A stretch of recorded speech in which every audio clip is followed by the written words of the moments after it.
ሰላም ጤና ይስጥልን አድማጮቻችን እንደምን ሰንብታችኋል ሰላምታችን ከያላችሁበት ይድረሳችሁ ያለን ይህ በየሳምንቱ አርብ ተዘጋጅቶ የሚቀርብላችሁ የሰይፈ ነበልባል የሬዲዮ ዝግጅት ነው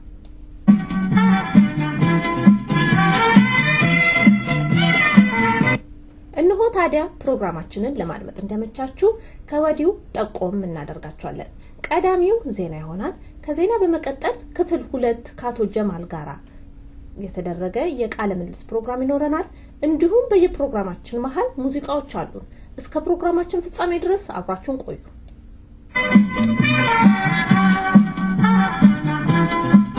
ሰላም ጤና ይስጥልኝ እንደምንላችኋል ዜና እናሰማለን የኦሮሞ ነጻነት ሰራዊት ልዩ ኃይልና የኦሮሞ ወጣቶች በጠላት ላይ የሚወስዱትን እርምጃ የበለጠ አጠናክሮ መቀጠላቸው ተገለጸ የካቲት 5 2013 በምስራቅ ወለጋ ፋቲጋ ጊዳ ጊቱ ዋዬ እና ዲጋና በሄቤንቱ ወረዳ ውስጥ በመዘዋወር የኦሮሞ ዜጎችን ሲሰልልና ሲያሳስር የነበረው ሰላይ ተወልደ ኤልያስ ላይ የኦሮሞ ነጻነት ሰራዊት ልዩ ኃይል የማያዳግም እርምጃ ወሰደ በተያያዘ ዜና የካቲት 3 2013 ሄቤንቱ ወረዳ ውስጥ የኦሮሞ ወጣቶች 3 የወያኔ ፖሊሶችና በመምህርነት ሽፋን ሲንቀሳቀስ የነበረው የወያኔ ሰላይ ላይ የድብደባ እርምጃ መውሰዳቸው ታወቀ የካቲት 6 2013 በዚህ ወረዳ ጌታቸው ጥላሁን የወያኔ ቀንደኛ ተላላኪ ላይ በተወሰደው እርምጃ የወያኔ ተላላኪ በህይወትና በሞት መካከል እንዳለ ታውቋል በኦሮሞ ነጻነት ሰራዊትና እንዲሁም በኦሮሞ ወጣቶች እየተወሰደ ያለውን እርምጃ በመደናገጥ ከፍተኛ የኢህአዴግ ባለስልጣን መጨነቃቸው ታውቋል የኦሮሞ ነጻነት ግንባር ሰራዊት እየወሰደ ያለውን እርምጃ ለማክሸፍና ኦሮሞ ነጻነት ግንባር ለማዳከም ከፍተኛ ስራ መሰራት አለበት ሲሉ ከሰላዮችና ከደህንነት ባለስልጣናቶች ጋር እየተነጋገሩ እንዳሉ ከፍተኛ የኢህአዴግ ባለስልጣናቶች ታወቀ የኢትዮጵያ የኢፌድሪ ፓርላማ አባል የነበሩት ወይዘሮ ከበቡሽ ከቢሶ በመረጣቸው ህዝብ ላይ እየተፈጸመ ያለውን ቅጥያጣ በደል እንግልት ከእለት እለት እየተባባሰ በመምጣቱ የሲዳማ ህዝብ እየጠየቀ ያለው የመብት ጥያቄ የወያኔ መንግስት እንደመመለስ ወደ ጎን በመግፋት ንጹሃን ህዝብን በቀልብ ፖሊሶቻቸው በማስደብደብና ማሰር እንደ አማራጭ መርጠውታል ብለዋል ወይዘሮ ከበቡሽ ከሚሶ እንዳሉት ወያኔ በአሁን ሰዓት በህዝባቸው ላይ እየፈጸመ ያለው በደል እጅግ መራርና የከፋ መሆኑን ገልጸዋል ፓርላማው ውስጥ ተቀምጬ የህዝቤን ድምጽ ማሰማት ካልቻልኩ ስለ ህዝቤ ጥያቄ በትክክል መልስ ካልተሰጠ ድረስ የኔዛ መቀመጥ ዋጋ የለውም በማለት አገር ጥለው መሰደዳቸው ታውቋል ወይዘሮ ከበቡሽ ወደ አሜሪካን ተጉዘው አሜሪካን ጥገኝነት እንደጠየቁ ለማወቅ ተችሏል የካቲት 7 2005 ዓመተ ምህረት ኢትዮጵያ የአፍሪካን ችግር በአፍሪካውያን እንዲፈታ ያላትን አቋም ማስፈጸም የሚችል መከላከያ ሰራዊት ባለቤት ለመሆን በቅታለች አሉ የጦር ኃይሎች ጠቅላይ አዛዥ የፌደራል ጠቅላይ ሚኒስተር ኃይለ ማርያም ደሳለኝ በአገሪቱ ቀጣይ ኢኮኖሚያዊና ኢንዱስትሪ እንዲመራ ላስቀመጠችው ግብ መከላከያ ዘርፍ የሚታየውን ስራ በአጭር ጊዜ ውስጥ አዲስ የውጭ ገበያ እድሎችን የሚፈጥር መሆኑን በሰራዊቱ ክብረ በዓል ላይ ተናግረዋል የመከላከያ ሚኒስተር አቶ ስራጅ ፈርጌ በበኩላቸው ሰራዊቱ አቅሙን ግንባታ ዘርፍ አቅሙን ከጊዜ ወደ ጊዜ እያጠናከረና እያሻሻለ መሄዱን ጠቅሰዋል የጦር ኃይሎች ጠቅላይ ኢታማዦር ሹም ጀነራል ሳሞራ ዩኑስ ዘንድሮ ለመጀመሪያ ጊዜ የተከበረው ሰራዊት በዓል ህዝባዊ አደራችንን ደግመን የምናድስበትና ተጠናክረን የምንቀጥልበት መሆኑን ገልጸዋል የፖለቲካ ተንታኞች እንደሚገልጹት የኢትዮጵያ መከላከያ ሰራዊት ከእለት እለት ውስጡ በዘርና በተለያየ ነገሮች ተከፋፍሎ ችግር እንዳለበት እየገለጹ ይገኛሉ የኢህአዴግ ባለስልጣናት ዛሬም እንደሆነ እንደ ድሮ ለማስመሰል እየጣረ ይገኛል ብለዋል ተቃዋሚዎች ገብተው እየደበደቧቸው እንዳለና የኢትዮጵያ ሰራዊት መከላከያ ሰራዊት አቅሙ እየተዳከመ መሄዱን ገልጸዋል በታጠቅ የጦር ካምፕ 2 የኦሮሞ እስረኞች አስከሬን በጅም መበላታቸው የአይን እማኞች ለሰይፈ ነበልባል ዝግጅት ክፍል ገልጸዋል በታጠቅ የጦር ካምፕ በርካታ የኦሮሞ ተወላጆችና እንዲሁም የፖለቲካ እስረኞች ማሰቃይ እንደሆነ ይታወቃል ቁጥሩ በርከት ያለ እስረኛ በታጠቅ ታስሮ እየተሰቃየ እንዳለ ለማወቅ ተችሏል ዜናው በዚያ በቃ መልካም ቆይታ ከቀሪው ፕሮግራማችን ጋር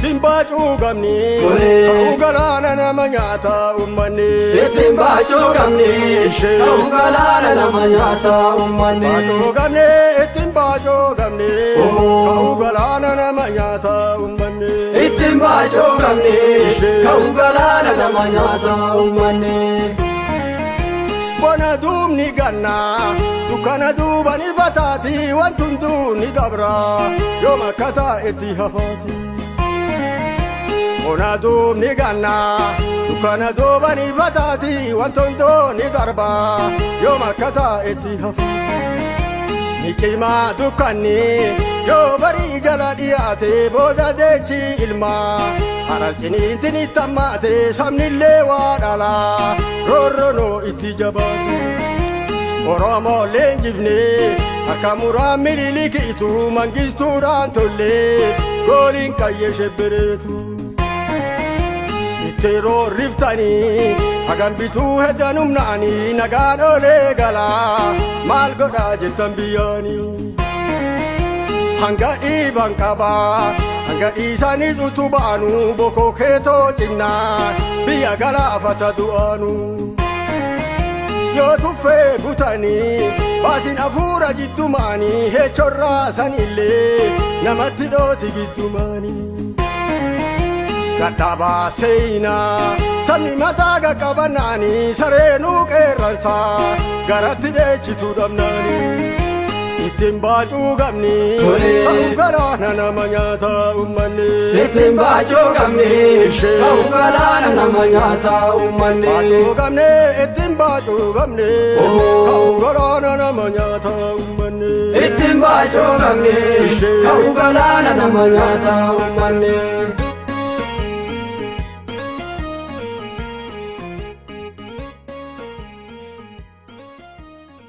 የተከበራችሁ አድማጮቻችን እንደምን ሰንብታችኋል? ካለፈው የቀጠለ የአቶ ጀማል ኢብራሂም ቃለ ምልልስ ይዘን እንቀርባለን። አቶ ጀማል ባለፈው ስንነጋገር የሰው ልጅ ወይም የኦሮሞ ማንነት እንዴት ተቀየረ ከሚለው ላይ ተነስተን ሰፋ ያለ ውይይት አድርገን ነበር።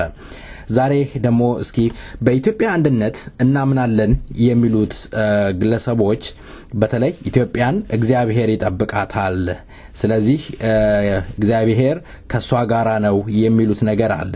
ይሄ ነገር ምን ለማለት ተፈልጎ ይሆን? እንዴት ይገልጹታል እርሶ? ሰላም ይሁን። በተረፈ በቀጠላችን በጣም ደስ ይለኛል። ይሄ ውይይት ምናልባት የብዙዎቹን አይንን ሊከፍት ይችላል። ወደ ጥያቄው ልመለስና ለማሳጠር ባለፈው ውይይታችን ሰዎች ለመንግስት ያላቸውን አስተሳሰብ ወይም ደግሞ ያሉ አስተሳሰቦችን አንስተን ነበር። ከዚህ ውስጥ መንግስት የእግዚአብሔር ተወካይ በመሬት ላይ የእግዚአብሔርን ስራ የሚሰራ አድርጎ የሚያቀርቡ ሰዎች እንዳሉ ሁሉ አገርንም የፈጠረው እግዚአብሔር ነው ብለው በዛው አስተሳሰብ የሚያስቡ ሰዎች አሉ። እና በእነሱ አስተሳሰብ እግዚአብሔር አገርንም ስለፈጠረ አገርንም የሚጠብቀው እሱ ነው፣ መንግስቱንም ወይም ንጉሱንም የሚጠብቀው እሱ ነው፣ አገሩንም መግዛት መብትም ያለው ያው እግዚአብሔር የሾመው ሰውዬ ነው ብለው ነው የሚገምቱት። በእውነታ ላይ ከተመሰረተን ግን እግዚአብሔር ምድርን ፈጠረ፣ የሰው ልጆችን ፈጠረ፣ ሌሎቹን በምድር ላይ የሚኖሩ ህይወት ያላቸውና ህይወት የሌላቸውን ሁሉ ፈጠረ። አገሮችን የሚፈጥሩት የሰው ልጆች ናቸው። አገሮች በየጊዜው ይሰፋሉ፣ ይጠባሉ። በጦር መሳሪያ በጣም ብዙ አገሮች ሰፍተው ኢምፓየር ደረጃ ደርሰው በሰው ልጆች ታሪክ ውስጥ ይታወቃል። ለምሳሌ እንግሊዝ ኢምፓየር ለምሳሌ ከወሰድን በእንግሊዝኛ አባባል never set in the British Empire የሚባል አባባል ነበር። እንግዲህ ያንን በእግዚአብሔር በሰጡት ትርጉም ከወሰድነው የእንግሊዝ ኢምፓየር መፍረስም አልነበረበትም ማለት ነው። ምክንያቱም በጣም ሰፊ ፀሐይን የማይጠልቅ አንዱ ቦታ ፀሐይ ሲጠልቅ አንዱ ቦታ የሚበራበት ኤዥያ ውስጥ፣ አፍሪካ ውስጥ፣ ዩሮፕ ውስጥ በተለያዩ ቦታዎች ኢቭን ኖርዝ አሜሪካን ጨምሮ እንደማለት ነው። እንደምናውቀው ያው በዓለማችን ላይ ፀሐይ አንድ ቦታ ስትጠልቅ አንድ ቦታ ያበራል፣ ሌሊትና ቀን ማለት ነው። እና እንደዛ አይነት አመለካከት ያላቸው ሰዎች በተቻለ መጠን በእግዚአብሔር ስም ሀገራቸውን ለማስፋፋት ወይም ደግሞ ግዛታቸውን ለማስፋፋት የሚጠቀሙበት ስልት ነው። ይህ በተመሳሳይ ሁኔታ ልክ መንግስትን እግዚአብሔር ሾመው አይወቀስም ሰማይ አይታረስም እንደሚሉት ሁሉ አሁን ቅድም ያነሳው አይነት ጥያቄ ኢትዮጵያን እግዚአብሔር ነው የፈጠራት እሷን እሱ ነው የሚጠብቀው ስለዚህ ኢትዮጵያ አትፈርስምም አታንስምም አትጨምርም የሚል አመለካከት ያላቸው ሰዎች አሉ ይሄ እጅግ በጣም የተሳሳተ ልክ በመንግስት ላይ ያላቸው ነው ወይም ገዢዎቻቸው ባላቸው አስተሳሰብ ላይ የሚገናኝ ነው ለዚህ ደግሞ በጣም ትንሽ ማስረጃ ብቻ መስጠት ይቻላል እነሱ ራሳቸው እንደሚሉት ከሆነ ኢትዮጵያ ኢምፓየር በጣም ሰፊ ግዛት ነበረች እንደ ውቅያኖስ ተሻግራ እንዲያ ድረስ ተጨምር ነበር የመን ተጨምር ነበር ይላሉ ራሳቸው እንግዲህ እግዚአብሔር አገርን ፈጥሮ የሚጠብቅ ከሆነ ስለዚህ ያው ኢትዮጵያን የሚጠብቅ ከሆነ እንዲያ ራሷ ኢትዮጵያ መሆን ነበረባት ማለት ነው ምክንያቱም እሱ ባቷ ስለሆነ በዛው አባባል ብቻ ከወሰን ነው ይሄ ውሸት መሆኑን የምትመለከተው ምንድነው እኔ እንኳን ወደ ህንድና አሁን ያልኩትን የመን አካባቢ ማንሳቱን የፈለኩት የውሸታቸውን እንትን ለማንጸባረቅ ነው በቅርብ ጊዜ የሆነውን እንኳን ብንመለከት ኤርትራ ከኢትዮጵያ ተገንጥላለች ኢትዮጵያ ውስጥ የለችም እንግዲህ የሚጠብቃት ከሆነ ኤርትራ በቅርብ ጊዜ ኢትዮጵያ ውስጥ መቆየት ነበረባት ማለት ነው ይህ የፖለቲካ ውዥንብር የሚፈጠረው ለምንድን ነው ዋናው ነገር እንደምታውቀው የኛ ህዝብ በአብዛኛው አማኝ ነው በእግዚአብሔር ያመልካል ያምናል ህብረተሰቡን ለአገዛዝ እንዲያመች የያዙትንም ቦታ እግዚአብሔር ሰጠን የኛ ብቻ ነው ይጠብቀዋል ገዢውንም የሚጠብቀው እሱ ነው የሚሾመው እሱ ነው የሚሽረው እሱ ነው የሚለውን ለማንጸባረቅ የሚጠቀሙበት ዘይቤ እንጂ በአለም ላይ የሰው ልጆች ናቸው አገርን የሰሩት ማለት ነው የሚፈጥሩት ማህበረሰቡ ይስማማበትና ይሄ ድንበሬ ነው ይሄ መንግስቴ ነው ይሄ ባህሌ ነው ይሄ ቋንቋዬ ነው ይሄ መከላከያ ኃይሌ ነው ብሎ ያቋቁማል እንጂ ከእግዚአብሔር እኔ እንደምረዳው ከሆነ በመጽሐፍቶችም ውስጥ በሚባሉ እንትኖችም ውስጥ ይሄን ምድር ፈጥሬ ያለው የሰው ልጆችን ፈጥሬ ያለው ብዙ ተራቡ ተባዙ የሚል ነው የሰማሁት እንጂ ይሄኛው ለዚህኛው ንጉስ ወይም ደግሞ ለዚህ ገለገለ ተልጫለው የሚል ነገር እኔ ብዙም አልሰማሁም ውዥንብር ነው የፖለቲካ ውዥንብር ለመፍጠር ነው ኢትዮጵያ እግዚአብሔር ይጠብቃል የሚለው አስተሳሰብ በጣም የተሳሳተ ህዝቡን ለማሸማቀቅ ህዝቡ እግዚአብሔርን ፍጥረት እንደሚጋፋ ለማሳየት ብለው ህዝቡን ለማስፈራራት ብለው የሚጠቀሙበት ዘይቤ ሌላ ምንም ትርጉም የለውም መልካም አቶ ጀማል እዚህ ላይ እስኪ ለምሳሌ አሜሪካኖች እግዚአብሔር አሜሪካንን ይጠብቃል ሌላም ሀገሮች እግዚአብሔርን አነስተው እግዚአብሔር ሀገራችንን ይጠብቃል ይላሉ ምን ይለየዋል ኢትዮጵያን አሁን ኢትዮጵያን እግዚአብሔር አምላክ ይጠብቃታል ቢባል ምንድነው ልዩነቱ ምን አዲስ ነገር መጣ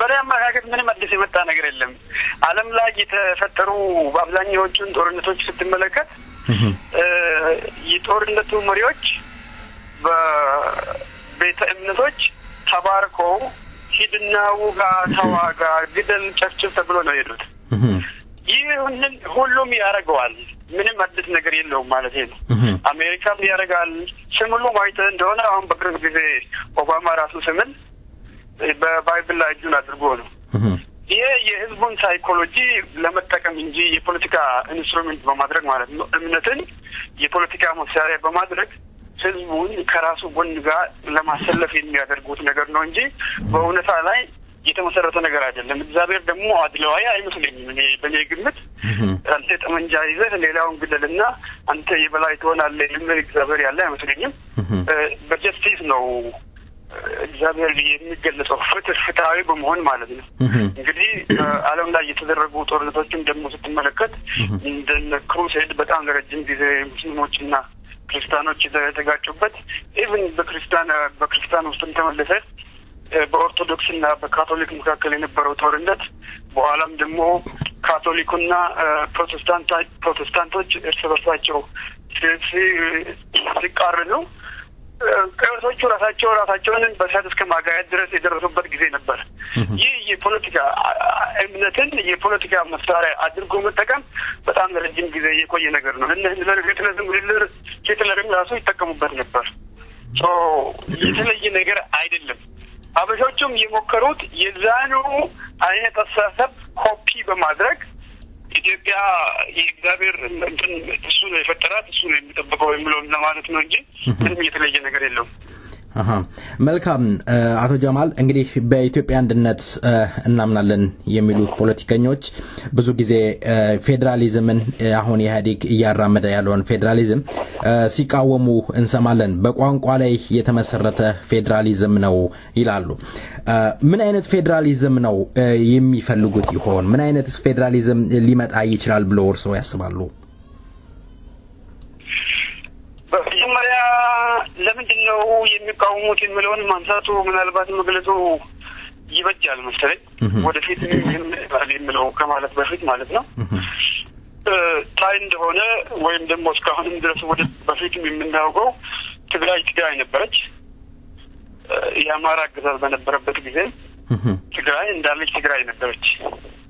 እንግዲህ አዲስ የተፈጠረው ነገር ለአማራ ኤሊቶች አዲስ የተፈጠረው ነገር ድሮ ከነምልክ ጊዜ ጀምሮ ጠቅላይ ግዛት ተብሎ የተሰየመው የሌሎች ህዝቦች ጠቅላይ ግዛት ጠቅልለህ ግዛ ማለት ነው። ይሄ ቃል ጠቅላይ ግዛት ተብሎ የተሰየመው ህዝቡን በመከፋፈል ማለት ነው። በተለይም በጣም ግዙፍና ሰፊ የሆነውን የኦሮሞን ህዝብ በጠቅላይ ግዛቶች ከፋፍሎ ለረጅም ጊዜ ይገዙ ስለነበረ የኦሮሞ ህዝብ በራሱ ድንበር መካለሉና አንድነቱ እውነታ እየሆነ መምጣቱ በጣም አስፈራቸው። ትግራይ እንዳለች ነች፣ ድሮም ነበረች፣ አሁንም አለች ማለት ነው። የሚቃወሙት ነገር ምንድነው ብለህ በትክክል ከተመለከትክ የሶማሌ ህዝብ የራሱን አካባቢ አለው መባሉን አይወዱትም። ለምን?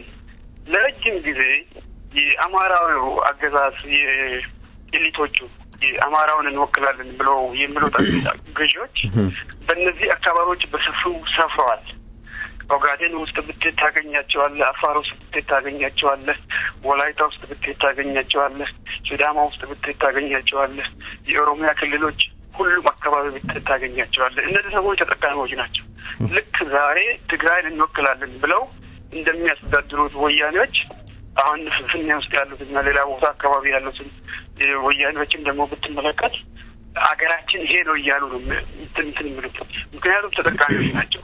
የዛኑ ያክል እጅግ ለረጅም ጊዜ ሲያስተዳድሩ የነበሩ የአማራ ኤሊቶች በእነዚህ አካባቢዎች ተጠቃሚ ስለሆኑ ህዝቦች የራሳቸውን አካባቢ ማስተዳደር ከቻሉ እኛ ያፈራነው ንብረት እኛ የምናስተዳድረው ህዝብ የኛ ቋንቋ የኛ ባህል ያንሳል፣ ስለዚህ ጥቅማችን ይነካል የሚል አመለካከት ስላላቸው የሌሎችን ህዝቦች እንትን ነው እየተቃወሙ ያለው፣ ትግራይን አይደለም።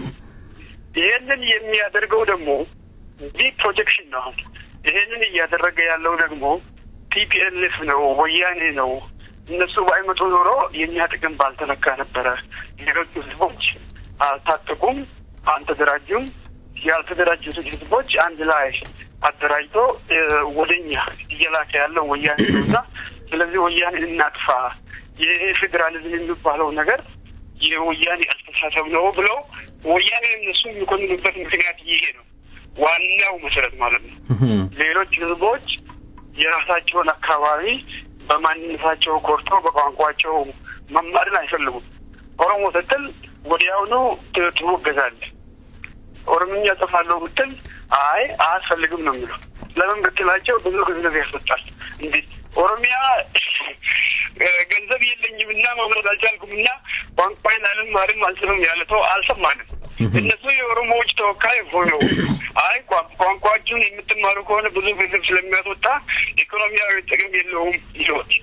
እንግዲህ ኢኮኖሚያዊ ጥቅም የሚኖረው ኦሮሞ የአማርኛን ቋንቋ ፋይናንስ ያደርግ ነው የሚሉት እነሱ። ይሄ ሸፍት ነው፣ የፖለቲካ ሸፍት ነው። ወደፊት እንዴት ይኮናል ያልከው በመጀመሪያ ካሁን በፊት በተነጋገርነው በውይይታችን ውስጥ ኢትዮጵያ ኢምፓየር ማለት ደግሞ የአንድን ነጻ ህዝብ ቅድም እንዳልኩት እንግሊዞች the sun never sets the British እንደተባለ ሁሉ ሌሎች ማአት ኢምፓየሮች እንደዛ ተፈጥሯል።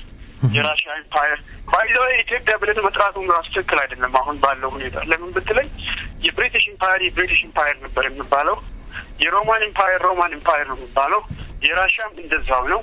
የሌሎችም ኢምፓየሮች ኢምፓየሩን ይውል ባደረጉ ሰዎች ነው የሚጠራው። አሁን የኢትዮጵያ ጉዳይ ከተመለከት አበሾቹ ራሳቸው ብዙ ጊዜ አበሻ የሚለው ያንን ለማመልከት ነው።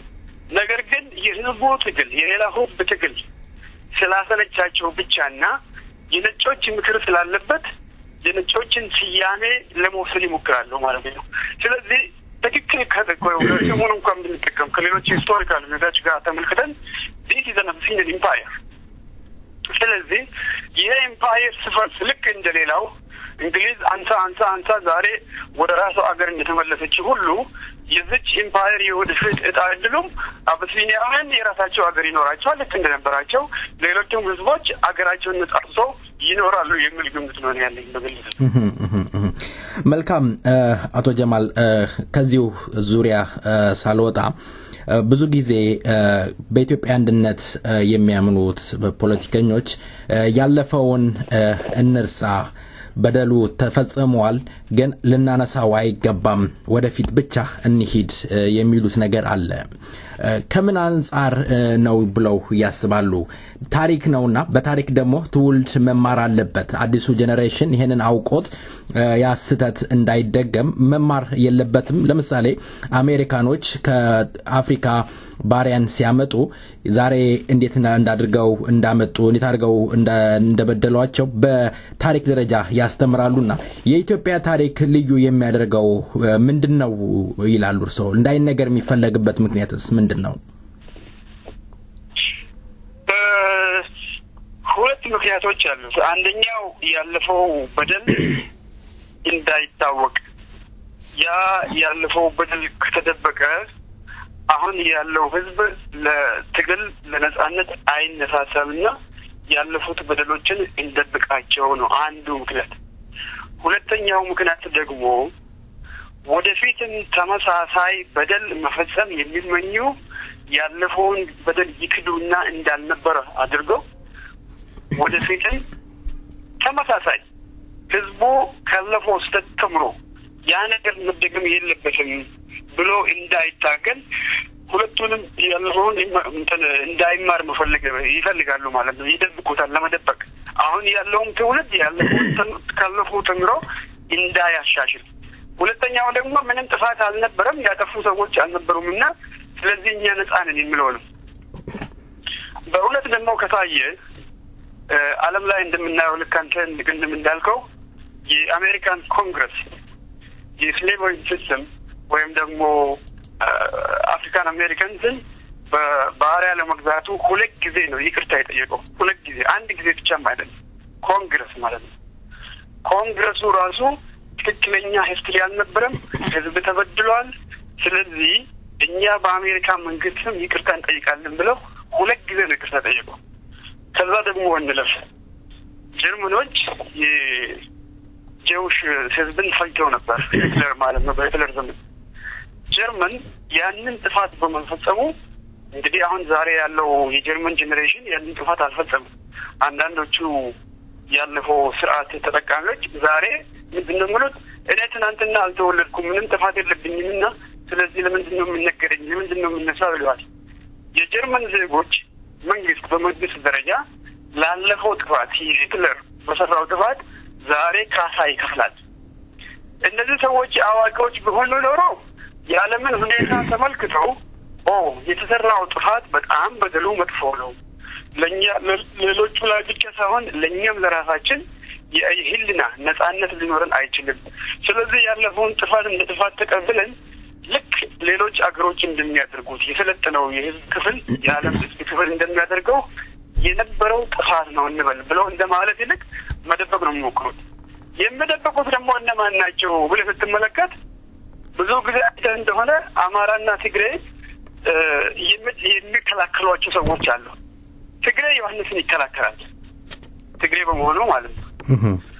አማራውን ደግሞ ስትመለከት የአማራ ተወላጆች ናቸው የሚሉትን አጥፎቹን ልክ እንደምንልክ አይነቶቹ ነው የሚከላከሉ። ዘረኛ አይደለንም ይላሉ። ነገር ግን ራሳቸው ደግሞ የሚከላከሉት ማንን ነው? ከራንቸኛ ዘር የመነጨ በዳይ ነበረ ብሎ የሚገምቱት ሰዎች ነው የሚከላከሉት።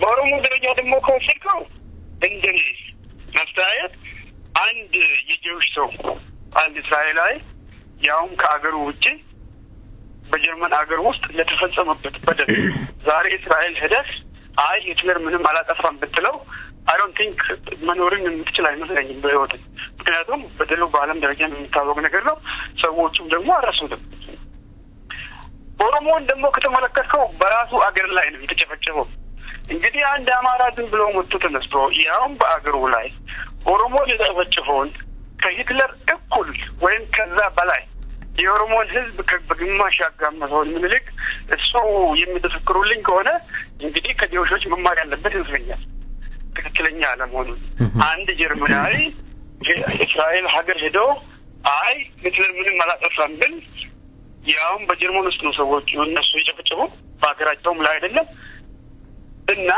ኦሮሞ ደግሞ በአገሩ ላይ በምልክ የተጨፈጨፈው አይ ምንም አላጠፋም ካለ እንግዲህ ከሂትለር የባሱ ዛሬም ያንኑ የሚመኙ ተወላጆች አሉ ማለት ነው ስለዚህ ነገሩን መደበቅ የሚፈልጉበት ምክንያት እንደዚህ አይነቶቹ ሁኔታዎች በገሃድ እንዳይወጡ የወደፊት አላማቸው ያንን በመደበቅ ተመሳሳይ እርምጃ ለመቀጠል የሚቋምጡ ናቸው ይመስለኛል መልካም አቶ ጀማል ባለፈው ውይይታችን ስለ ወሎም አነስተን ነበር ወሎ ማንነቱን እንዴት እንዳጣ ከዛም በኋላ እንዴት እንደታገለ ገልጸዋል በሌላ በኩል ደግሞ ትልቅ ትግልና መራር አድርጎ ጡቱን እጁን የተቆረጠው የአርሲ ህዝብ አለ ዛሬ ደግሞ በአንዳንድ ይሄ ነገር ግልጽ እንዲሆን መፈልጋለሁ ሁሉንም የአርሲ ማለት እንዳልሆነ ይታወቅልኝ አንዳንድ የአርሲ ተወላጆች በኢትዮጵያ አንድነት ማመን አለብን ኢትዮጵያን ዲሞክራት ማድረግ አለብን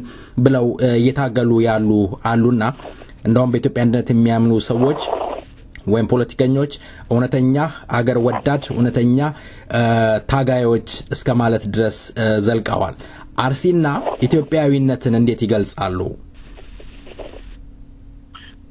ይገርማል ይሄንን ጥያቄ ለራሳቸው እንኳን በጠይቃቸው መለስ አይችሉም አርሲ ኦሮሞ ነው ኦሮሞ አንድ ታሪክ ነው ያለው እንደ ህዝብ አንድ ሀገር ነው ያለው አንድ ቋንቋ ነው ያለው አንድ መንግስት የራሱ አገዛዝ ነበረው አንድ የግዳ ሲስተም ነበረው አርሲን ከሌሎች ኦሮሞዎች የሚለየው ምንም ነገር የለም ስለዚህ ሰዎቹን ራሳቸውን የኦሮሞን ታሪክ ጠይቀህ ከዛ አርሲ ከኦሮሞ የተለየ ምን አይነት ታሪክ አለው ብትለው ሊመልሱልህ አይችሉም አርሲን ደግሞ ኢትዮጵያ የሚያደርገው ነገር እስኪ በሂስትሪ ላይ ተመርኩዘ አፍረንታ ምትለው አይመልሱም ለነገሩ ግለሰቦቹ የአርሲን ህዝብ ወይም ደግሞ የኦሮሞን ህዝብ አይወክሉም የራሳቸው በጣም ጥሩ ነገር ምን መሰለህ የግለሰቦች አስተያየት እጅግ በጣም አናሳ የሆኑ አስተያየት እንደዚህ አይነት አስተያየቶች በሁሉም ህብረተሰብ ውስጥ ይፈጠራሉ ይሄ በአርሲ ብቻ ውስጥ አይደለም ኦሮሞ ለረጅም ጊዜ የተጨቆነ ስለሆነ ወሎን እንዳነሳ ነው ሁሉ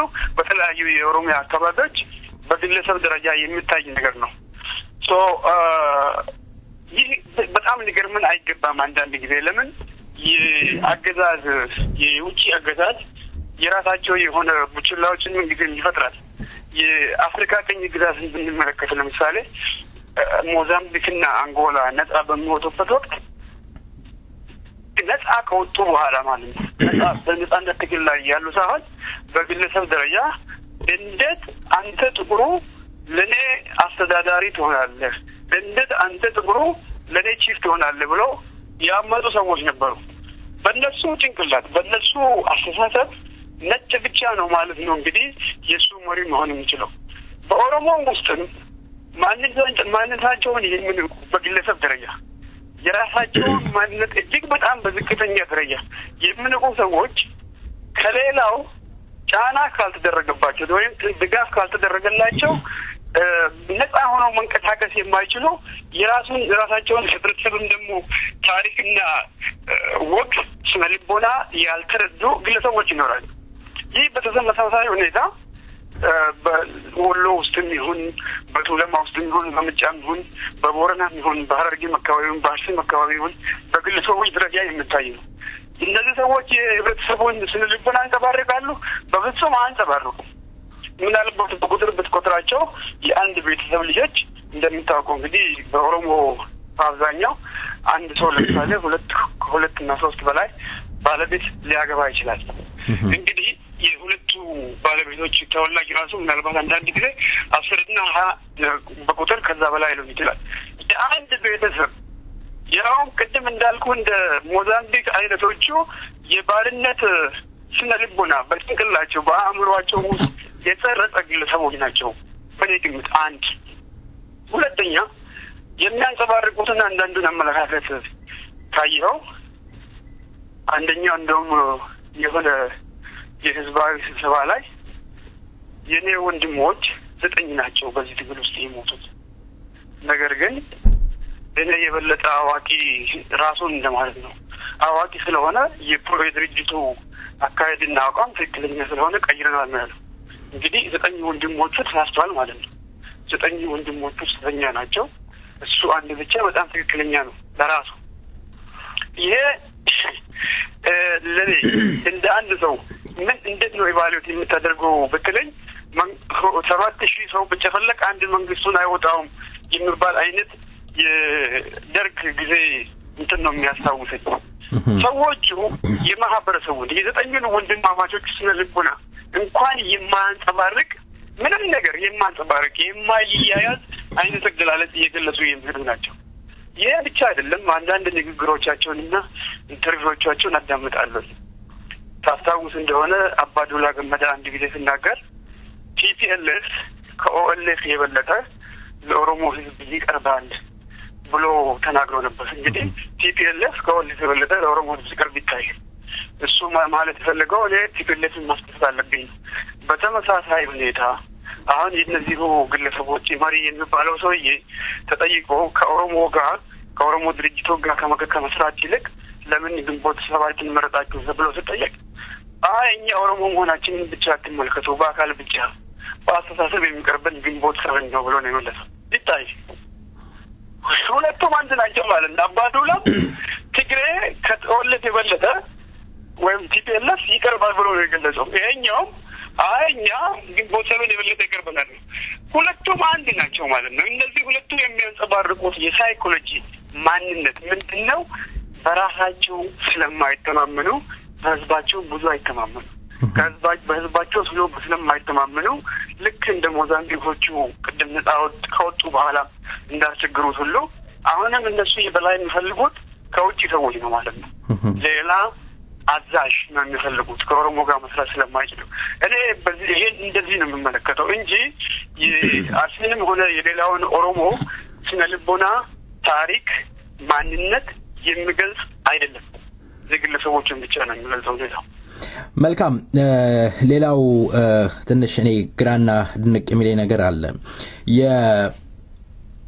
የፕሮግራሙን ከቀየሩ ኢትዮጵያን ዲሞክራት ለማድረግ ከተንቀሳቀሱ ለምንድነው የኦሮሞ ነጻነት ግንባርን ባንዲራ የሚጠቀሙት አንደኛ ኢትዮጵያዊነትን ተቀብለው ኢትዮጵያን ዲሞክራት አድርገው መኖር እንችላለን ካሉ የኢትዮጵያን ባንዲራ ስር ቁጭ ብለው የኢትዮጵያን ባንዲራ ይዘው መንቀሳቀስ አይችሉም ነበር ለምንድነው የኦሮሞ ነጻነት ግንባር ሰንደቅ ዓላማ የሚጠቀሙት ለምን ይመስሎታል ኦኬ ሁለት የተወዛገበ እንትን ያለብን እሱ በእነዚህ ሰዎች ዘንድ አንደኛ ኦሮሞ የሚለውን የህዝቡን ስም መጠቀም ራሱ አንድ የተወዛገበ ነገር ነው ሁለት የድርጅቱን እንትን መጠቀማቸውም ሌላ የተወዛገበ ነገር ነው ለምንድነው ሁለቱም የተወዛገበ የሚልህ እንደነሱ የፖለቲካ አባባል የፕሮፓጋንዳ አነጋገር እኛ ለኢትዮጵያ ካልታገልን የኦሮሞን ህዝብ ለብቻው ማቆም ይሆናል ሌሎች ሰዎች ሁሉ እንዲጠሉት ማድረግ ነው ስለዚህ ለዚህኛው መፍትሄ ማድረግ ያለብን ኢትዮጵያ አንድነት የሚለውን መቀበል አለብን የሚል ነው የፕሮፓጋንዳ ስልታቸው ኦኬ ያ የፕሮፓጋንዳ ስልታቸው እውነት ከሆነ እንግዲያው ኦሮሞን ከሌላው እንዳይጠቃ ለማድረግ ኦሮሞ የሚለውን ስም ትተው ኢትዮጵያ የሚለውን ስም መውሰድ ነበረባቸው ነገር በተመሳሳይ ሁኔታ ደግሞ የሰንደቅ ዓላማውን ሁኔታ የድርጅቱን አርማ ትተው የኢትዮጵያን ሰንደቅ ዓላማ መውሰድ ነበረባቸው ነገር ግን በውዥንብር ውስጥ ነው ያሉት ራሳቸው የሚናገሩትና የሚፈጽሙት በተግባር የሚፈጽሙት ነገር ይቃረናል ለምን በራሳቸው ላይ ኮንፊደንስ የላቸውም ኢትዮጵያ እንደምንለው የኢትዮጵያ ድርጅት ነው ብንለው የኦሮሞ ህዝብ አይደግፈንም ነው አሁን እንግዲህ የማጅበርበረ ስልታቸው እዚህ ጋር ታያለ ማለት ነው ኢትዮጵያ ብለን እንደምናወራው የኢትዮጵያ የሚለውን ስም ብንወስድ ኦሮሞ የሚለውን ትተን ኢትዮጵያ የሚለውን ብለን ብንወስደው የኦሮሞ ህዝብ በስነ ልቦናውም በታሪኩም ይሄን ነገር የማይቀበል ስለሆነ አይደግፍም ነው። ስለዚህ ህዝቡን ለማጭበርበር ስሙን ኢትዮጵያ ኦሮሞ የሚለው ይወስዳሉ። የኦሮሞ ህዝብ ለማጭበርበር ነው እንግዲህ ስልታቸው። በሁለተኛ ደረጃ ደግሞ ኦኤልኤፍ በኦሮሞ ህዝብ በጣም ከፍተኛ ድጋፍ እንዳለው ያውቃል። ስለዚህ ያንን ድጋፍ እንደገና ህዝቡ ለማግኘት ኦኬ ስሙንም ኦኤልኤፍ እንበለው አርማውንም እንውሰድ ነው። ይሄ የፖለቲካ ሸፍጥ እንጂ እምነታቸው ጋር ምንም አይያያዝም። በእውነት እነሱ በኢትዮጵያ አንድነትን የሚያምኑ ከሆነ እንደገና ደግሞ የኦሮሞ ህዝብ ከሌሎቹ ጋር በሰላም እንዲኖርና እንዳይቃረን በዚህ ኢትዮጵያን እንቀበላለን የሚሉ ከሆነ ማለት የነበረባቸው ለኢትዮጵያ እንቆማለን የድርጅታችንን ስም ኢትዮጵያ ነው ማለት ነበረባቸው። አርማቸውንም የኢትዮጵያን ባንዲራ መውሰድ ነበረበት። ግን በራሳቸው አይተማመኑም። ያንንም እንዳይሉ ስለማይተማመኑ ይሄ ህዝብ አይደግፈንም ብለው ስለምለው ይሸሹታል። እሱን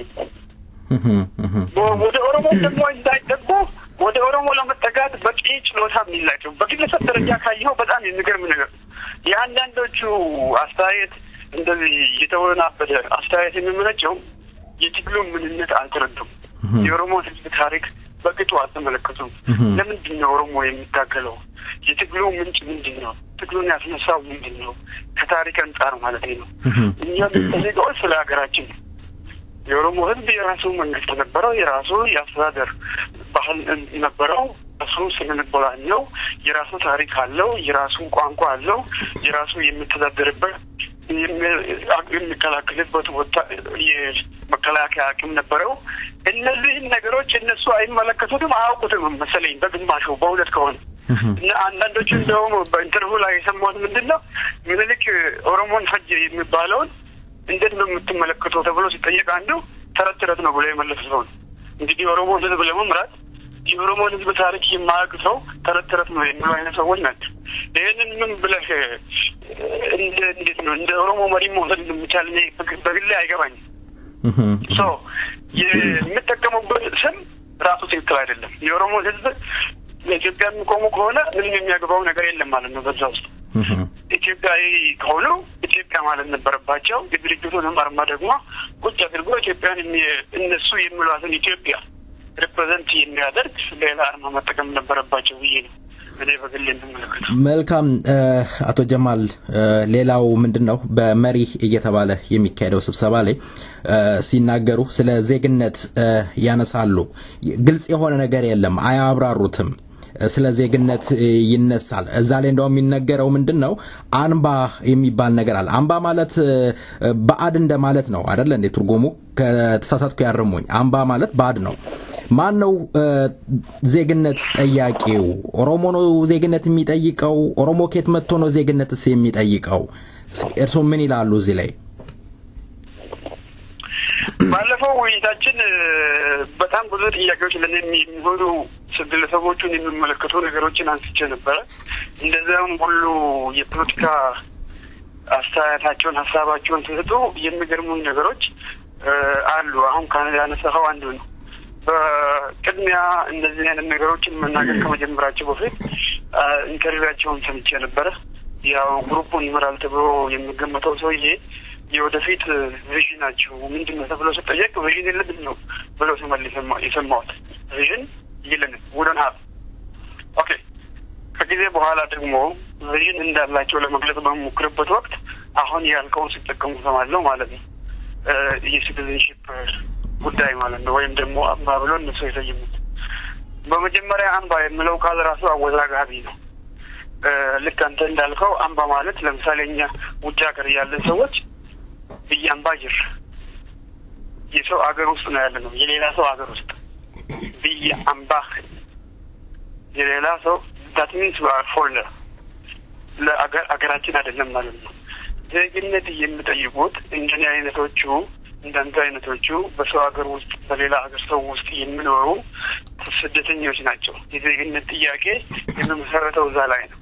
ምናልባት ሰዎቹ በአስተሳሰባቸው የአማራ ፕሮፓጋንዳ በረጅም ጊዜ ሲነገር የነበረው ኦሮሞ ይህ ሀገሩ አይደለም ከውጪ ነው የፈለቀው ግማሹ ከውሃይል ነበረ ግማሹ ከማዳጋስካር ነበረ ያንን የፕሮፓጋንዳ እንትን ተቀብለው ኦሮሞ ለዚህ አካባቢም ያው አዲስ ስለሆነ ዜግነት ይሰጠው የሚል አይነት አስተያየት ያላቸው ይመስለኛል ያንንም የተቀበሉ ይመስላሉ ማለት ነው ልክ እናንተ በውጭ ሀገር ወጥተን የዜግነት ጥያቄ እንደምናቀርበው ሁለተኛው ደረጃ ደግሞ ይሄ የውጭ ሀገር ኑሮ ኤክስፒሪየንስ አለ ሰዎች ሲቲዝንሺፕ ፎርም እየሞሉ ሁልጊዜ ይጠይቃሉ ሰው እኔ በጣም ይገርምኛል አንዳንድ ጊዜ አንድ ሰው በአገሩ ላይ ዜግነት ጠይቃ የሰምቼ ማላቀም ዜጋ ነው he is naturally born citizen ኦኬ ስለዚህ ይሄኛው አስተሳሰብ የሚመነጨው ከረጅም ጊዜ የስደት ኑሮ በኋላ ሰዎች ፎርም ሞልተው ዜግነትን ሲጠይቁ ከዛ ኤክስፒሪየንስ ተነስተው እኛም ለምን ዜግነት አንጠይቅም የሚል አይነት አስተያየት ነው የሚመስለው የፖለቲካ ይዘትን የለው ለምን የፖለቲካ ይዘት የማይኖረው ለምንድን ነው ከዛ በኋላ የሚከተሉ እነሱ የሚያንሳቸው ነገሮች አሉ ሲቪል ራይት ለምሳሌ በአሜሪካ ነገር ውስጥ የአፍሪካ አሜሪካን ሲጠይቁ የነበሩ ሰዎች ናቸው ይሄንን መብት የሚጠይቁት በአገራቸው ባይዘው አፍሪካን አሜሪካንስ አሜሪካ የመጀመሪያ ሀገራቸው አልነበረችም በባርነት ነው ተሽጠው እዚህ የመጡት ማለት ነው ስለዚህ እንደማንኛውም ሰው አገራቸውን ባሁን መብታችን ይጠበቅ ትልቁ ጥያቄያቸው ነበር እንደማንኛውም ሰው በዛ ሀገር ተወልደናል እዚህ ያለነው ምንም እንኳን የኋላ ታሪካችን የትክክለኛ ያልነበረና በባርነት ላይ ተመሰረተ ቢሆንም መብታችን እዚህ ሀገር ይጠበቅልን ኦሮሞ እንደዛ ተሽጦ በዛ ሀገር ውስጥ የገባ ሰው ዝም አይደለም ተሰደው የሚመጣው ዝም አይደለም የሲቪል ራይት ሙቭመንት ከኮሎኒያል ኩዌሽን ጋር አይመሳሰልም ጥያቄውን የኦሮሞ ህዝብ የፖለቲካ ጥያቄ ከቦታው ለመፈንቀል ይታይ የኦሮሞ ህዝብ ጥያቄ ኮሎኒያል ኩዌሽን እነሱ የሚያወሩት ስለ ሲቪል ራይት ሙቭመንት ነው በባርነት ተሽጦ ኢትዮጵያ ውስጥ የገባ ኦሮሞ ግን አልሰማንም የፖለቲካ ይዘቱም ራሱ ከመሰረታዊ የኦሮሞ ህዝብ ጥያቄና ችግር ትግል አላማ ጋር የተያያዘ አይደለም ቃሉ ቅድም እንዳልከው ከውጪ የመጣን ሰው የሚያመለክት ነው በኦሮምኛ ትክክለኛ ቃሉ ለሚ ነው ይሄንን ለምን እንዳልኩት አይገባኝም ኦኬ ከዚህ በተጨማሪ የፖለቲካ ትርጉሙ ወደ ኋላ ስትደርስ የሚታየው ምንድነው ኦሮሞ እንደ ማህበረሰብ እንደ ህዝብ ያለውን የፖለቲካ ጥያቄ ወደ ኢንዲቪጁዋልስ ወደ ግለሰቦች የዜግነት ጥያቄ ለማውረድ የሚቃጣ አካሄድ ለምሳሌ አንተ አሁን በአሜሪካ የምትኖር ከሆነ በግለሰብ ነው ዜግነት የምትጠይቀው እኔም እንደ ሰው በግለሰብ ነው ዜግነት የምትጠይቀው ማህበር አንድ ላይ ቁጭ ተሰባስቦ ዜግነት የምትጠይቀው ተሰማኝ ስለዚህ የፖለቲካ አቅጣጫ ወዴት ነው የሚያዘንብለው የዚህ አይነት ተሰብ ካልከኝ በግለሰቦች ላይ የተመሰረተ የህዝብን ጥያቄ በፍጹም የሚሽር እያንዳንዱ ግለሰብ ዜግነትን በማመልከቻ አስገብቶ በቃ ዜጋ አድርገኝ ምን ትርጉም ነው ወደዛ ነው የሚያዘነብለው ይሄ ማለት ነው ኦሮሞ ኔሽን መሆኑን ራሱ ወደ ግለሰቦች ዝቅ የሚያደርግ ግለሰቦች በራሳቸው ፍላጎት ዜግነት የሚጠይቁ አይነት አስመስሎ ነው የሚሄደው እንግዲህ የመጀመሪያ አነሳሳቸው በድርጅቱ ውስጥ ጠንካራ የሆነ አመራር ለመፍጠር ነው የሚሉ ከሆነ በደረጃም ከተወሰደ ይሄ መፍትሄ አይደለም አንድን ድርጅት ለማጠናከር ህዝቡን ወደ ግለሰቦች ወደ ሊያደራጅ በሚችል ሀሳብ በማቅረብ አይደለም ሁለተኛ ደግሞ ድርጅቱን በማፍረስ ሌላ ግሩፕ በመፍጠር አይመስለኝም እነዚህ ሰዎች ደግሞ ቅድም እንዳነሳው የድርጅቱን አርማ ሲጠቀሙታል አም የተጨበረበረ ምንም የፖለቲካ ይዘት ያለው የፖለቲካ አይዲያ ወሬ ይዘው እንደገና የዛኑ ድርጅት አርማ ራሳቸው ይጠቀማሉ ይሄም ለምንድን ነው የሚደረገው ስቲል ህዝቡን ለማዘርበል በለግነት ሌላ ምንም የሚያተርፉት ነገር የለም በኦሮሞ ውስጥ ክፍፍል ፈጥሮ እኔ የውጭ እጅ ያለበት ነው መስለኝ በእውነት ተናገር ካልከኝ የኦሮሞዎች ራሳቸው በራሳቸው አስተሳሰብ የሚያደርጉት ሳይሆን ቅድም እንዳልኩት ኦሮሞን to the individual levels reduce በማድረግ የኦሮሞን ህዝብ በኦሮሞነቱ እንዳይደራጅ ሰዎችን በግለሰብ አንተ ዜጋ መሆን ትችላለህ ብሎ በዛ መንገድ ኦሮሞ የሚለውን ነገር ራሱ በመሰረት እያንዳንዱ ሰው እንደ ግለሰብ እንድንመለከት ተቃማሪዎች እንደምሉት ማለት ነው ለዚህ እየተዘጋጀ የፖለቲካ ሸፍት ነው የሚመስለኝ በግል። መልካም እንግዲህ እንደሚታወቀው ሁሉም ለቀጣዩ አዲስ ትውልድ ታሪክን ማስተላለፍ ግድ ይላል። እንግዲህ እንደነኝም ግለሰቦች ልጆች ይኖራቸዋል ምን አይነት ታሪክ እንደሚያስተላልፉ እንግዲህ አብረን እናያለን። እስኪ በዚህ ሙዚቃ ረፍት እናርግና ወደ ሌላው ጥያቄ ሸጋገራለሁ። ዘሪሁን ወዳጆ ወራኑ ወራኑ እያለ በሚዘፍነው ዘፈን ቆይታ እናረጋለን።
ዘሪሁን ወዳጆን ስለ ዜማው እናመሰግናለን። ያ ረቢ ቢሊቷን ባሲ እያለ ያዜማውን ዘፈን ነበር የጋበዝኳችሁ። አቶ ጀማል እንግዲህ በሙዚቃው ዘና እንዳሉ ተስፋ አደርጋለሁ። ወደ ሌላው ጥያቄ ልሻገር ነው። በኢትዮጵያ አንድነት የሚያምኑት ፖለቲከኞች ኦሮሞ ነጻ ቢወጣ ወይም ኦሮሚያ ነጻ ብትወጣ ልክ እንደ ኤርትራ ችግር ውስጥ ትገባለች ይላሉ። እርሶ ምን ይላሉ? እውን ይሆን? የምገርም ነው። የማፈራረቅ ቃላታቸው ፕሮፓጋንዳቸው በጣም ብዙ ነው። እውነታን መቀበል ሲፈልጉ የሚያደርጉት ፕሮፓጋንዳ ነው። ይሄም በዚህ አጋጣሚ ኦሮሚያ ኢትዮጵያ ራሷ የምትኖረው በማን ነው የሚለውን ጥያቄ ማንሳቱ የበለጠ ይጠቅማል መስለኝ። እና በቅርብ ጊዜ የትግራይ ካድሬዎች የወያኔዎች ካድሬዎች የሚሉትን ፕሮፓጋንዳ አዳምጥ ነበር። ለምንድነው የትግላችሁ መጀመሪያው አካሄድ ትግራይ ነፃ ለማውጣት ሆኖ በኋላ ላይ ወደ ኢትዮጵያ የተቀየራችሁት ተብሎ አንደኛ ሰው ሲጠየቅ ትግራይ ነፃ ብናወጣ ኖሮ ትግራይ የሚባለው ህዝብ የሚበላውና የሚጠጣው ነገር አይኖረውም ነበር። አሁን ደግሞ በኦሮሚያ ክልል ውስጥ ሄደን በጅማ በሌሎችም አካባቢዎች ህብረተሰቡ ተገናኝቶ ታዋቆ ሲበርሱ የኢኮኖሚ ተጠቃሚ የሆነ ነው የሚል መልስ ነው። ወይም ደግሞ እንደዛ አይነት ፕሮፓጋንዳ ሲናገር ነበር። ሳይታወቅ እንዲሁ ከአፉ ያመለጠ ነው የሚመስለኝ። እንደዚህ አይነት ሰዎች በኦሮሚያ ላይ የሚኖሩ አይተህ እንደሆነ በአብዛኛው የአማራን ገበሬ አሁን ጎጅና ጎንደር ሄደን የምንጠይቀው ኦሮሚያ ውስጥ ያሉትን ሰዎች ዘመድህ እየተደብለው ብትለው ኦሮሞ አገር ሄደ ነው የሚለው። ያውቃሉ ኦሮሚያ የኦሮሞዎች ሀገር መሆኑን። እነዚህኞቹ እንደዚህ አይነት ፕሮፓጋንዳ የሚያካሂዱት ጥቅም የሚያውቁ የተጠቀሙ በኦሮሚያ ውስጥ ራሳቸው የካበዙ ልጆቻቸውን ያስተማሩ ያ ጥቅም ምናልባት ሊነካብን ይችላል። የኦሮሞ ህዝብ በአብዛኛው በጣም ብዙ ስለሆነ ምናልባት የኦሮሞ ህዝብ ነፃ ካወጣ የፍርሃት ነው ፕሮፓጋንዳው ማለት ነው። ኦሮሚያ በሪሶርስም አሁን አለ ኤምፓየር ውስጥ ተብሎ የሚነገረው ሪሶርስ በጠቅላላ እንኳን የተፈጥሮ ቀርቶ ትምህርት ቤቶችም ዩኒቨርሲቲዎችም ካያቸው በኦሮሚያ ውስጥ ነው። ይሄ ለኛ ለኦሮሞ ህዝብ ለመጥቀም ተብሎ የተደረገ ነገር ሳይሆን ራሳቸው ለመጠቀም ነው የሰሩት። ምክንያቱም እዛ ነው የሚኖሩት። እነዚህ ሰዎች በአብዛኛው ተጠቃሚ አንሆንም ብሎ የሚፈሩ ሰዎች ናቸው። ተጠቃሚነታቸው ደግሞ እንዲረጋገጥላቸው ከፈለጉ እንደዚህ አይነቱን ያልረባ ፕሮፓጋንዳ ከመናገር ይልቅ እኔ እዚህ ነው የተወለድኩት አገሬም እዚህ ነው መጠቀም እፈልጋለሁ ተጠቃሚ መሆን እፈልጋለሁ የሚሉ ከሆነ የፈለጠውን ማድረግ የነበረባቸው ለነጻነቱ እነሱም መታገል ነበረባቸው ማለት ነው። ትግራይና ትግራይን ይሁን ወይም ኤርትራን ከኦሮሚያ ጋር ማወዳደር የሚቻል አይመስለኝም። የኢትዮጵያ ህይወት ራሱ ያለው አሁን ያለችው ኤምፓየር ከጥንትም ጀምሮ ውጊያ ሲደረግ የነበረው ምኒልክም ቴዎድሮስም ባንንም የኦሮሞን መሬት ለመቀራመጥ ነው። ለምን ሀብት ስለነበረው መጽሐፎች ላይ ማየት ይቻላል። ምኒልክ ኤርትራን እንግዲህ አበሲኒያ አገዛዛን ስለነበረ ለጣሊያን ፈርሞ በሰጠበት ወቅት ወደ ኦሮሞ ሀገር ነው የሄደው ኦሮሞን ለመፍጀት ማለት ነው። ለምን ከኤርትራ የበለጠ የኦሮሚያ ሪሶርስ ይጠቅመኛል የሚል ግምት ስለነበረው ኤርትራን ወደዛ ለትግራይ ለጣሊያኖቹ ፈርሞ ነው ወደ ኦሮሞዎች ይዘመተው። እነሱ ይህንን ያለፈውን ታሪክ የአባቶቻቸውን ያውቃሉ። ያስተማራቸው ነገር ነው። ከታሪክም አይተውታል። ስለዚህ ኦሮሚያን እንደምንም በእኛ ቁጥጥር ስር ካልዋለች ህዝቡን ውዥንብር ካልፈጠርንበት ምናልባት የህዝብ ነጻ ከወጣ ጥቅማችን እናጣለን የሚሉ የራሳቸው ያንንን ታሪክ ሪቨርስ ለማድረግ የሚሞክሩ አይነት ሰዎች ናቸው። ኢትዮጵያም ራሷ በሌላውም ሪሶርስ በውሃ ብትወስድ በማዕድናት ብትወስድ አሁን ባለው የውሸት ፌዴራሊዝም ራሱ የአካባቢውን ኮንትሪቢዩሽን ብትወስድ የሰው ሂውመን ሪሶርስ ማለት ነው ብትወስድ ከሌላውም የበለጠ ለማደግም ነፃ ሆኖ ለመኖርም ፕሮስፐር ለመሆንም በጣም ያድል ካሉ የአፍሪካ ሀገሮች የመጀመሪያ ከሚሆኑት መካከል አንዱ ነው። አጋጣሚ የኦሮሚያን ሳይዝ ራሱን ብትመለከተው ኦልሞስት 19 የአፍሪካ ሀገሮች አንድ ላይ ቢቀላቀሉ ኦሮሚያን ያክሉ በእርግጥም ቁጥር ይዛን ያክል ሂውመን ሪሶርስ ናቹራል ሪሶርስን በጣም ሰፊና በቂ ያላት ማለት ነው። ስለዚህ ነገሩ የውዥንብር ፕሮፓጋንዳ ነው የሚያካሂዱት። መልካም ጥያቄዎችን እያጠናቀቅኩ ነው የምገኘው። በመጨረሻ ይሄን ጥያቄ ልጠይቅዎት። የኦሮሞ ህዝብ በከሚኒሊክ ጊዜ ጀምሮ በወንዝ ይጠራል። ወለጋ፣ ሸዋ፣ አርሲ እንዲሁም ሐረር እየተባለ ይጠራል። ይህ ሐሳብ ወይም ይሄ ጽንሰ ሐሳብ በኦሮሞዎች ወይም በኦሮሞ ህዝብ ዘንድ ገብቶ በወንዝ እየተከፋፈለ ሲጠራ እንደነበረ ይታወቃል። ይሄ ሐሳብ እንዴት ሊጸንስ ወይም ወደ ህዝብ ውስጥ ሊገባ ቻለ ብለው ያስባሉ ሰው? ኦኬ፣ መጀመሪያ ይሄንን ለዚህ ጥያቄ መልስ ለመስጠት በጣም ቆንጆ ነገር ኦሮሞ የራሱን ታሪክ ማወቅ ነው። የራሱን ታሪክ ማወቅ ማለት እንግዲህ የአስተዳደሩን ስትራክቸር ማወቅ ያስፈልጋል። የኦሮሞን የአስተዳደር ስትራክቸር የገዳ ሲስተም የምንለውን ማለት ነው። የገዳ ሲስተም እንደዚህ ስትራክቸሮች የሉትም። አሁን የጠረው ስትራክቸሮች የሉም። ገዳ ኦዳ ነው ያለው። የአስተዳደር እንትኑ አከላለሉ ኦዳ ቡልቱም፣ ኦዳ ጋሬ፣ ኦዳ ነቢ፣ ኦዳ ሮባ፣ ኦዳ መኮዲ የሚባሉ የኦሮሞ ስፔሻል ማለት በምድር ላይ ካየው ማለት ነው። በእነዚህ ኦዳዎች የሚኖሩ ኦሮሞዎች በጎሳ አንድም ሊሆን ይችላሉ፣ የተለያዩ ሊሆን ይችላሉ። በኢቭን በጎሳ ላይ የተመሰረተ አይደለም ማለት ነው። ይሄ የኦዳው ስም ነው። የአስተዳደር እንትኑ የአካሉ ስም ነው። እነዚህ ስሞች ደግሞ የአንድም የጎሳ ስም አይደሉም። ይታይ በጣም የሚገርመው ይሄ ነው። በጣም ሞደርን የሆነ አስተሳሰብ ያላቸው ኦሮሞዎች ናቸው እነዚህ። ኢቭን እንኳን ጎሳ በኦሮሞ ቢኖርም ኦዳዎቹ ግን የአንድም ጎሳ ስም የላቸውም። ይሄ ማለት ምን ማለት ነው? የኦዳው ስትራክቸር ከጎሳና በኦሮሞ ውስጥ ካለው ጎሳ ራሱ የነጻ ነው። ለምን? በዛ አካባቢ የተለያዩ ጎሳዎች ሊኖሩ ይችላሉ። እነዚህ አሁን ያልካቸው አይነት አካባቢዎች ደግሞ አንዳንዶቹ በጎሳ ስም የተሰየሙ ናቸው፣ አንዳንዶቹ ደግሞ በመሬት ስም የተሰየሙ ናቸው። ሶ የሚያመለክተው ምንድነው? እነዚህ አሁን ያለው አሰያየም አንደኛ ቅድም ያነሳሁት ቃል አለ፣ ጠቅላይ ግዛት። የኦሮሞን ህዝብ ወይም መሬት በተቀራመጡበት ወቅት ጠቅልሎ መግዛትን እንደፈለጋቸው ለመጠቅለል ህዝቡን መከፋፈል፣ መቆራረጥ፣ በተለያዩ ጠቅላይ ግዛቶች እንደነሱ ቃል መከፋፈል ነበረባቸው። ይሄ የአገዛዝ ስልት ነው። ዲቫይድ ኤንድ ኮንከር። ቆራርጠውና ቆራርጠው ደግሞ you can conquer better ያለ ሁኔታ ማጥቃት ትችላለህ ነው። አሁን የምንናገራቸው ሰዎች ብዙ ጊዜ ደጋግሞ የሚያደርጉ የጠቅላይ ግዛቶች ስም የአማራው ኤሊት አገዛዝ የፈጠረው ነው። ይሄንን መጀመሪያ ለነጻነት የምታገል ኦሮሞ የራሱን ታሪክ በደንብ ማወቅ የኔ ስትራክቸር ነው ወይስ አይደለም፣ የተሰራው በማን ነው፣ ለምንድን ነው ዓላማው የሚለውን መረዳት አለበት። የኦሮሞን የፖለቲካ ጥያቄና የትግል አቅጣጫ የወደፊት ግቡን ያልተረዱ ግለሰቦች የሚመለከቱባቸው የኦሮሞን ትግል የሚመለከቱባቸው የተጭበረበረ የግንዛቤ እጥረት ይታያል ብዙ ጊዜ።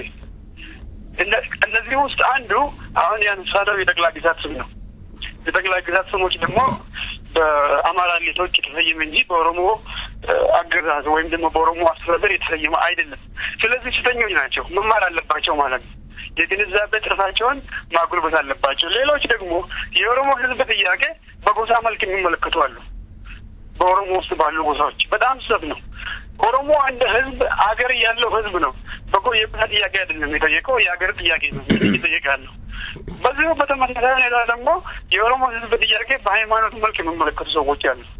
እስላም፣ ዋቄፈታ፣ ክርስቲያን እየተባሉ ሲወቃቀሱ ሰዎቹ አንዳንዶቹን የምትመለከተው የፖለቲካ ጥያቄው ግንዛቤ እጥረት ስላለባቸው የውጭ አገዛዝ የነደፈውን የአገዛዝ ስልት ጠቅላይ ግዛት በመጠቀም እርስ በርሳቸው አንዳንድ ይጨቃጨቁታል።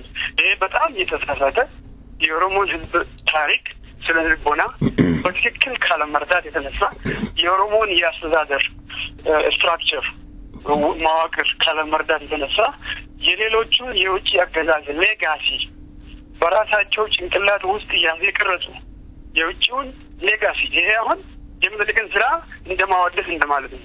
እንደዚህ አይነት የሚያሰቡ ሰዎች ስለዚህ እኔም ምክራቸው ምንድነው? እባካችሁ እንደዚህ አይነት የምታስቡ ሰዎች መጀመሪያ የራሳችሁን አእምሮ ከውጭው ስትራክቸር ወይም ደግሞ መዋቅር ነፃ አውጡ ነው በኔ እንትን የምለው። የትግሉን ዋና ምክንያትና ዓላማ በደንብ መረዳት አለባቸው። እንደዛ ነው በኔ እምነት። መልካም አቶ ጀማል የመጨረሻ ጥያቄ ላደርግ የወደድኩት ምንድነው በቋንቋ ላይ የተመሰረተ ጥያቄ ነው ማነሳው። በተለይ ኦሮሞ ሆነው ኦሮምኛ መናገርና መስማት የማይችሉ ኦሮሞ ተወላጆች ኦሮምኛ ከሚናገሩት የተለያየ ነገር ሲወረወርባቸውና ብዙዎች ወደ እኛ ዝግጅት ክፍል ይደውሉና ተማረው ይናገራሉ። እንደውም እኛ አንዳንድ ጊዜ በመናቀርበው ኦሮምኛ ኦሮምኛ ፕሮግራም ላይ ሰዎች በአማርኛ ነው ሲጠይቅ ሌላ ኦሮምኛ ሲናገር እኛን አገለላችሁን እኛ ኦሮሞ አይደለንም ወይ አስተምሩን ወይ አንድ ነገር አድርጉልን እስከማለት ደርሰዋል እንደዚህ አይነት ትውልድን ምን መደረግ አለበት ብለው ያስባሉ የተማሩት ወገኖች ምን ማድረግ አለባቸው ኦሮሞነት ደም ነው ማንንም ሰርቲፊኬት የሚሰጥ አይደለምና ኦሮምኛ ስላልተናገሩ ኦሮሞ አይደለም ብለው ማግለል አግባብነት አለው ብለው ያስባሉ ኦኬ ባለፈው ውይይታችን ውስጥ አንድ ሰው በራሱ ፍላጎት የራስን ማንነት እንደማይቀይር በአብዛኛው ገልጸን ነበር የውጭ አገዛዞች በጣም በሰፊ ሁኔታ በአፍሪካ ውስጥ የሚታዩ በጣም ብዙ ሀገሮች የፈረንሳይ ቋንቋን የሚጠቀሙ እንግሊዝኛ ቋንቋን የሚጠቀሙ ፖርቱጋልን የሚጠቀሙ ስፓኒሽን የሚጠቀሙ ያሉ መሰለኝ ይህ በህዝቡ ፍላጎት ሳይሆን በውጭ አገዛዝ የተነሳ የተደረገ መሆኑን እናውቃለን ነገር ግን ያ ህዝብ ከሰዎቹ ከአገዛዙ ነፃ ቢወጣ ቋንቋን በመጠቀሙ ራሱን ይጠላል ማለት አይመስለኝም ናይጄሪያዊ እንግሊዝኛ በመናገሩ I think he can be a proud African ይመስለኛል አንድ ሁለተኛ ነገር ደግሞ ይሄ አሁን ያልከው አይነት ሁኔታ ተጠቅሞ ለኦሮሞ አይደለም ለኦሮሞ ህዝብ አይደለም ኦሮሞ ማድረግ ያለበት ምን በስንት ደረጃ ማለት ነው እንደ መሳሪያ እኔ ሚሳኤል ቢኖረኝ እንበልና የኦሮምኛን ቋንቋ እንደ ሚሳኤል ብንወስደው አማርኛን ደግሞ እንደ ድምትፎር ወይም ደግሞ ሌላ ጠመንጃ ብንወስደው አገልግሎቱ የሚበላለጥ እንኳን ቢሆን የትኛውንም አይነት መሳሪያ ለትግላችን የሚጠቅመውን መጠቀም መቻል አለብን አሁን በዚህ ሬዲዮ ላይ ብዙ ጊዜ ኢንተርቪው መስጠት የምፈልገው የኦሮሞ ተወላጆችም ሆኑ ሌሎች የኦሮሞን ህዝብ ትግል ምናልባት በሰፊው ያልተረዱ ወይም ሊረዱ የማይፈልጉ ካሉ በእነሱ በሚሰሙት ቋንቋ እንዲረዱ ነው በተለይ ደግሞ ኦሮሞ ሆነው ከራሳቸው ፍላጎት በውጪ ተጽዕኖ የመጣ የራሳቸውን ቋንቋና ማንነት እነሱ በማይፈልጉት መልኩ ተቀይሮ የሚያዩ ኦሮሞች ለካ የኦሮሞ አስተሳሰብ ሌላውን ህዝብ ለማፍጀት ወይም ደግሞ ሌላውን ህዝብ ህይወት እንዳይኖረው ለማድረግ ሳይሆን ትክክለኛ ነው ብሎ እንዲረዱ ለማድረግ ነው መረዳዳት አለብን ማለት ነው የአበሲኒያው የሸብ ሴራም የሚከሽፈው ኦሮሞዎች እነሱ ሊረዱ በሚችሉ ቋንቋ የነበረውን ሁኔታና አሁን ደግሞ የሚካሄደው ትግል ስናስረዳቸው ነው አንድ ኦሮሞኛ መናገር የማይችልና አማርኛ ብቻ መናገር የሚችል ከሆነ የኔ ግዴታ ነው ለሱ በሚገባው ቋንቋ ሁኔታውን መግለጽ ስለዚህ እንደኔ ግምት በኦሮምኛ ብቻ ህዝባችንን እናስተምረው የትግላችንን አላማ አነሳስ ግቡን የሚሉ አባባል ትንሽ መሳይልን ብኖረኝ በድምርፎር አልተጠቀምም የሚል አይነት ይመስለኛል ማለት ነው ስለዚህ የኦሮሞ ኢንተሌክቹዋልስ በጣም ሰፋ ባለ መልኩ ልናጠቃ የምንችልባቸውን የጠላትን ጎራ ልናጠቃ የምንችልባቸውን መሳሪያዎች ሁሉ መጠቀም እኔ ብልህነት ይመስለኛል ማለት ነው ደግሞ ኦሮምኛን ለማይችሉ አማርኛን ለሚሰሙ ኦሮሞዎች የማስተላልፈው መልእክት ምን ጊዜም መማር ይቻላል በህይወት እስካለኝ ጊዜ ድረስ ማለት ነው በአብዛኛው ሰው ተሰዶ ውጭ ሀገር የሚኖር ሰው አለ ብዙ ቋንቋ የማይችል ማለት ነው የሌላውን ሀገር ቋንቋ ጀርመን ቢሄድ ኔዘርላንድ ቢሄድ ቤልጂየም ቢሄድ ኖርዌይ ቢሄድ ስዊድን ቢሄድ አሜሪካ ቢሄድ ሌላውን ቋንቋ ይማራል ስለዚህ አይ ቲንክ ኦሮምኛን ለመማር ጥረት ቢያደርጉ ለነሱም ይጠቅማቸዋል ለምን ኦሮምኛን ብቻ ከሚናገሩ ሌሎች ኦሮሞዎች ጋር ለመግባባትም ያመቻቸዋል ሁለተኛ ደግሞ አይ ቋንቋዬ ጠፍቶብኛል ብለው አያዝኑ በራሳቸውም ይደሰታሉ ማለት ነው ስለዚህ በሁለቱም በኩል ያለው ደፊሲት መሻሻል ይችላል ኦሮሞኛ አማርኛ ብቻ አንናገረውም የሚሉ የኦሮሞ ናሽናሊስቶችም አይ በህዝባችን ውስጥ አማርኛን የሚናገሩ ኦሮሞኛን የማይረዱ አሉና እንርዳቸው እናስረዳቸው። በሁለተኛ ደረጃ ደግሞ አይ እኔ አማርኛ ብቻ ስለምናገር ስለ ኦሮሞ ምንም መስፋት አልችልም አልፈልግም የሚሉ ደግሞ የኦሮሞ ልጆች ካሉ ኖ ልክ የባዕዱን ቋንቋ እንደተማርከው ሁሉ ኦሮሞኛን መማር ስለሚቻል አንተም ለመማር ሞክር ነው የኔ ምክር። መልካም አቶ ጀማል ኢብራሂም ለሰጡኝ ሰፋ ያለ ቃለ ምልልስ በሰይፈ ነበልባል ዝግጅት ክፍልና እንዲሁም በአድማጮች ስም ከልብ አመሰግናለሁ። የኦሮሞ ኮሚኒቲ በተለያየ ቦታ ያለው እንግዲህ ኦሮምኛ መናገር የማይችሉትን ማስተማር ግዴታ አለባቸው። ምክንያቱም በኦሮሞ ስም እስከተነቃነቁ ድረስ እስከሰሩ ድረስ እውነተኛ ስራ በመድር ላይ መስራት እንዳለባቸው ይገባናል። ስም ብቻ ተሸክሞ መቀመጥ ዋጋ የለውም። ስራ ወደ ስራ ይተርጎም እንላለን። አቶ ጀማል ኢብራሂም ጊዜዎትን ሰውተው ይሄው ወገኖትን ስላስተማሩ በሰይፍ ሬዲዮን ስም ደግሜ አመሰግናለሁ። የምንሰነባበተው በኦሮሚያ በሚለው ዜማ ይሆናል። እግዚአብሔር ይስጥልኝ።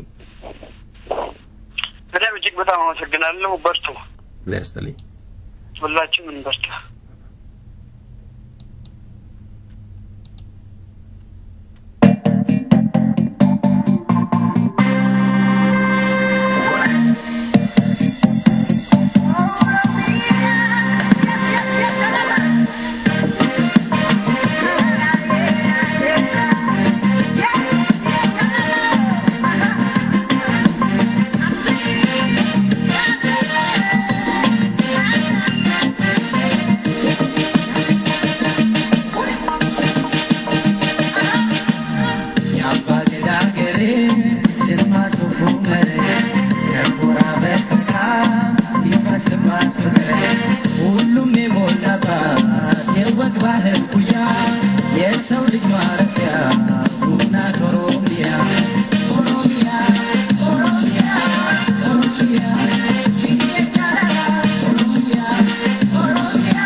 Kanda babe mari, al putrai jira yamada.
አድማጮቻችን እንግዲህ ፕሮግራማችንን ለማብቃት ደቂቃዎች ይቀሩናል በዛ ደቂቃ ደግሞ የተለመደ የሙዚቃ ግብዣ ይኖረናል ሙዚቃ እንጋብዛችኋለን ያ የጋበዝነው ሙዚቃ የአስቴር ወልደ ገብርኤል ዜማ ይሆናል እንደምትወዱት ተስፋ እናረጋለን አስቴር አየር ላይ ትገኛለች እስከ ሳምንት መልካሙን ሁሉ እየተመኘንላችሁ እኔ ፕሮግራሙን አዘጋጅቼ ያቀርብኩላችሁ በሬ ዓለሙ ከዩባይሳ ጋር በመሆን ነው ቻለን ሰንብት